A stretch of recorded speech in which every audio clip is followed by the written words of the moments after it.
Hi. So today we're going to be taking a look at this one game I have on my phone.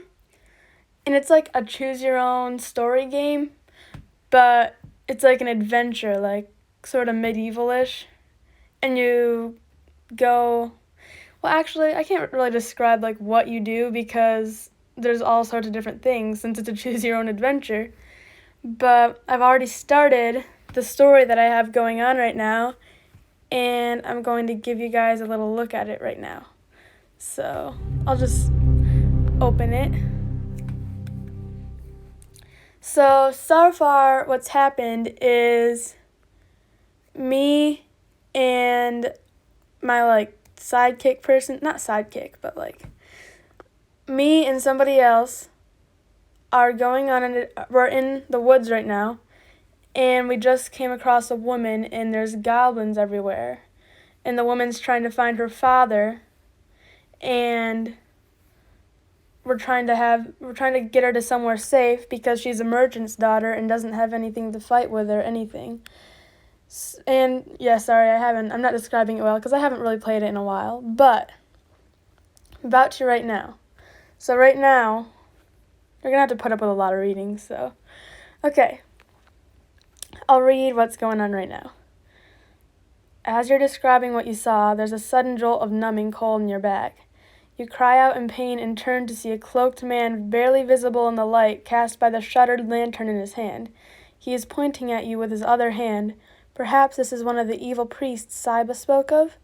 As you slump back across the wall, Saiba's the woman, by the way, that I just talked about. Saiba cowers in the corner. Reginald, who's my person that I'm in the woods with, unsheathes his sword and charges. The cloaked man runs. By the time you recover from the pain and stand up, Reginald is walking briskly back into the chamber. That sneaky devil eluded me, he says, and then curses. I would bet my last copper he is off gathering allies to come back for us. We must move on, you say. As you hasten away from that wing of the ruin, all three of you agree Saiba should hide for now. There are a ton of hiding places in this ruin. You find a nice pile of rubble for her to hide behind several rooms away. Stay still and quiet here. We will return. Well, if we do not return by morning, escape as best as you can, you instruct her. Clever, Reginald says as you leave her. If her abductors find her missing, they will not expect her to remain in the castle. With luck, they will leave the castle altogether to search. Oh yeah, also, she was abducted by somebody along with a bunch of other people, but they slowly took the other people away and they never returned, and she was the last one chained up in a room when they found her. And we can explore unhindered, you say with a smile. The castle is quiet and dark. You walk into a wide hallway that branches in two directions. One direction is covered in a thick layer of dust, while the other is covered in footprints. You decide that it would be wise to get a lay of the land before looking for any trouble. Despite the faint smell of rotting flesh from the dusty hall, you decide that it would be wise to go this way first. Less monsters, more treasure, or at least you hope. You have kept your lantern hooded, only allowing slivers of light out. After all, you want to remain stealthy. The way is dim. However, you find yourself tripping over rubble at the odd piece of furniture. Ahead, there is the stench of rot, making you wonder if there might be something terrible hidden in the shadows. Too bad you can't see in the dark like a goblin. What do you do? Unhood the lantern, I think. Since you appear to be entering a vacant part of the castle, you expect your light will not attract enemy attention, so you unhood your lantern to see your way clearly. As you move along, the cobwebs thicken and thicken. Spider! Reginald yelps. He points his sword up at the ceiling. There is an enormous hairy spider suspended by a mass of yarn-thick webs. The webs are dotted with small, silky cocoons you suspect might encase rats or other small prey. But no human-sized ones, hopefully. With trembling fingers, Reginald sheathes his... Yes, I'm saying it right. I don't know. I always stumble over my words. But you're just gonna have to put up with that. Reginald sheathes his sword and unslings his bow. He takes in a big breath as he fits an arrow, draws back the string, and fires. The spider flails its long legs for a moment and then drops out of the web onto the floor with a thud. The two of you move on, taking extra care to watch the ceiling. Must have been a really big spider. Eventually, the two of you make your way to a spiral staircase going up. The upper regions of foul places like this are safer than the lower levels, says Reginald. Why in Neville's tongue would that be, you say? Reginald shrugs. Do not ask me what is in the mind of fiends and evil-hearted beasts. Perhaps they prefer the darkness and stagnant air below ground. You look up the stairway and sigh. Well, perhaps we can get a view of the courtyard and the goblins from up there. Reginald leads the way up the stairs, which lead into a small tower. Moonlight filters in through two windows. This room is finely furnished and otherwise much more nicely kept than the rest of the castle you visited so far. There is a small bed, still made, on one end, an ornate table, and a bookshelf. Sorry if I pronounce words wrong. I'm not the best person to pronounce words, 'cause I don't know, I'm just like that. On the table is an open fairy tale book and a gold embossed hand mirror. Seeing loot, you forget about the windows and the potential view of the courtyard. You pick up the mirror to inspect it. Strange, says Reginald. There's no dust up here. And you feel a draft? We are in a ruin, you say. Of course there's a draft. The glass in the windows is still intact, mutters Reginald. Gazing at your reflection in the mirror, you decide you look pretty good, all things considered. You brush cobwebs from your wavy brown hair. You smile. You're happy to see that your teeth are looking particularly good. Of course you deserve nice teeth, unlike most people you know who take care of them.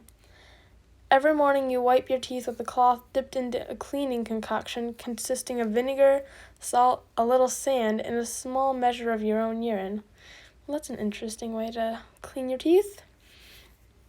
You are about to pull yourself away from the mirror and put it in your backpack when you glimpse a translucent skull with thin, wispy hair just behind you in the reflection. You spin around and see not a skull but a young girl floating a few feet in the air, her pale face fixed on you.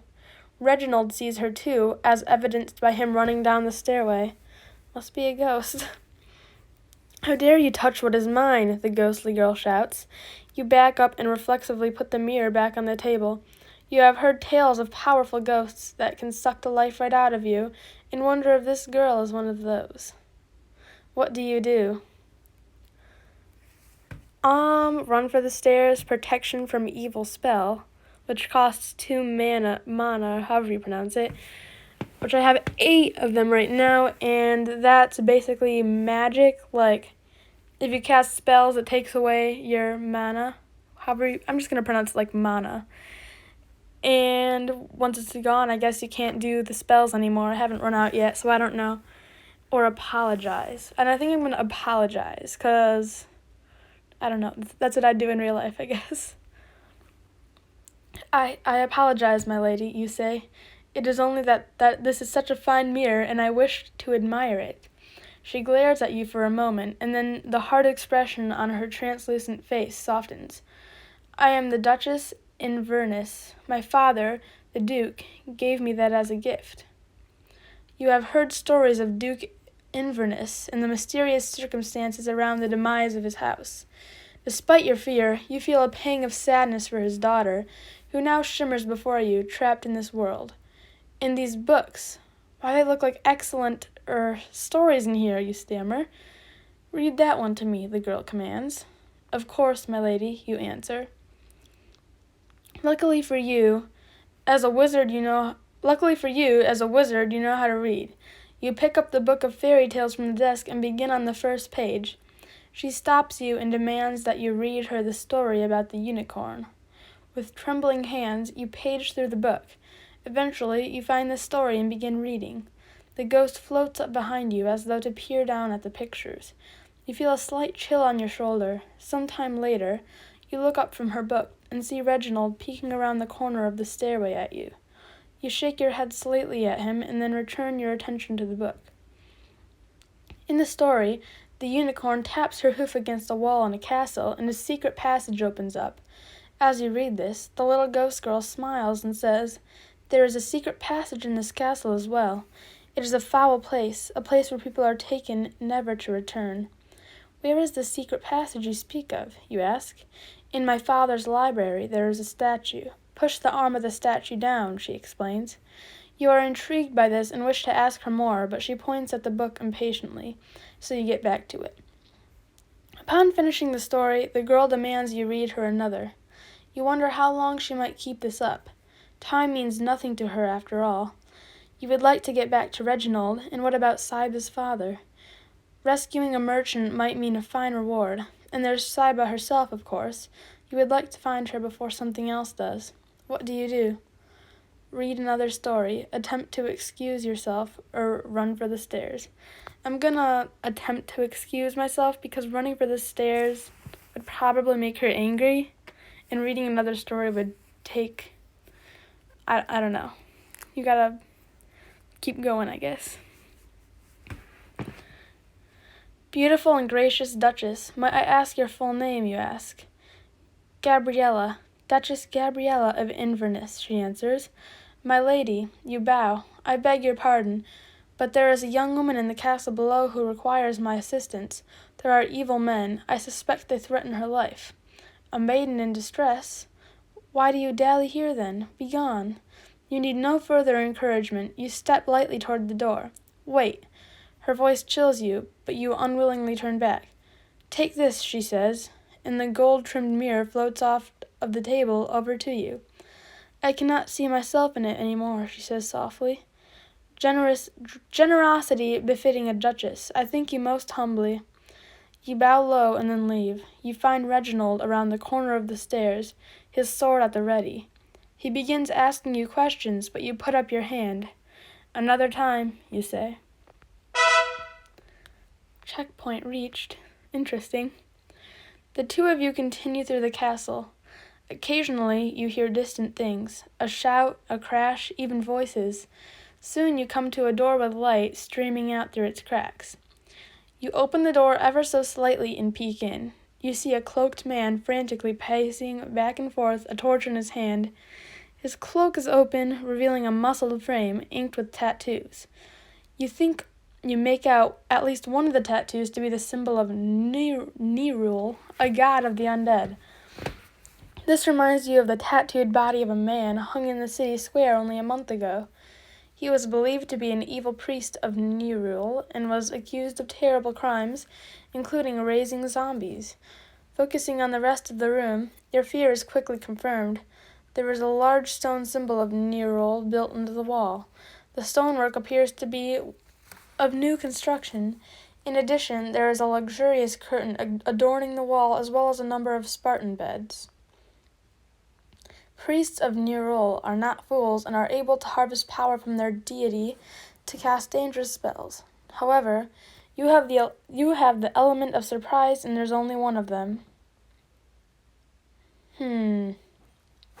Attack with spells costs 2 mana.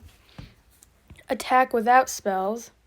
Cast a charm spell on him. I have no idea what that does. I don't think it says. Or spy for a bit.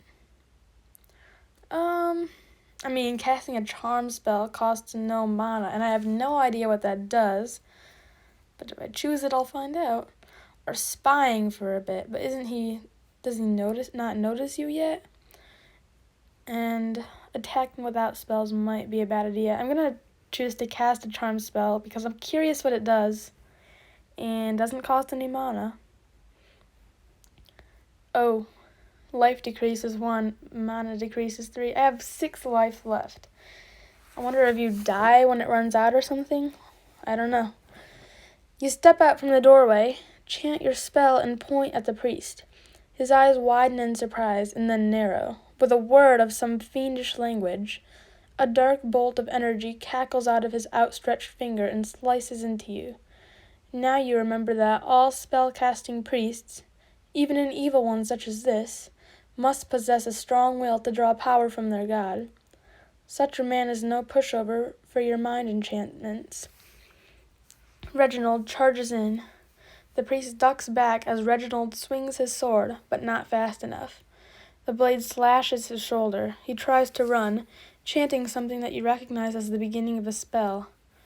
Reginald finishes him with one great cleave. I'm probably going to end this soon because I don't really know how long it's been recording, but probably the video is getting pretty long, I'm guessing. So yeah. Now that you are in the room, you can see that you're living in quarters. There are simple beds along the wall and a good-sized chest in the corner. Treasure, you think as you run over and try to lift the lid. Locked. That Nerulian priest did not die quietly, so perhaps you should have Reginald smash the lid with his sword and then get out of here. On the other hand, there ought to be a key around somewhere. Maybe you should take a few seconds to check. What will you do? Break the chest or search around a bit? Well, I'm going to end the video here. And I know you might think it's a cliffhanger, but there's not really anywhere I can end that it wouldn't be a cliffhanger. But if you want me to continue it, let me know. Even though I'll probably play this after, not on video, and it won't be at the same place. But still, if you want to see more, comment down below. Even though I don't know if this will even get any views. But oh well. By the way, this app is called... I think it doesn't show the whole name at the bottom, but I think it's called Medieval Fantasy RPG or something like that. And if you like fantasy stuff or adventures, or you can choose your own adventures, then this will probably be a good app for you. So, yeah, I'm going to end the video now.